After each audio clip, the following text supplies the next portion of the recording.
The third example on how to calculate the relative formula mass of copper sulfate crystals.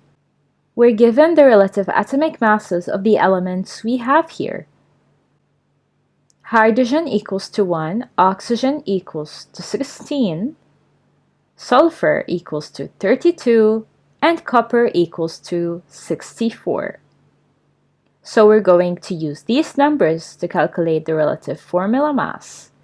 Like we did before, we will multiply the relative atomic mass of each element with its corresponding number of atoms found below each element in this molecular formula. We'll start with copper. So obviously, there's no number found below it, so we put 1. Its relative atomic mass is 64, so 64 times 1 equals to 64. Plus sulfur. Sulfur has no number below it, so we put 1. Its relative atomic mass is 32, so 32 times 1 equals to 32. Plus oxygen.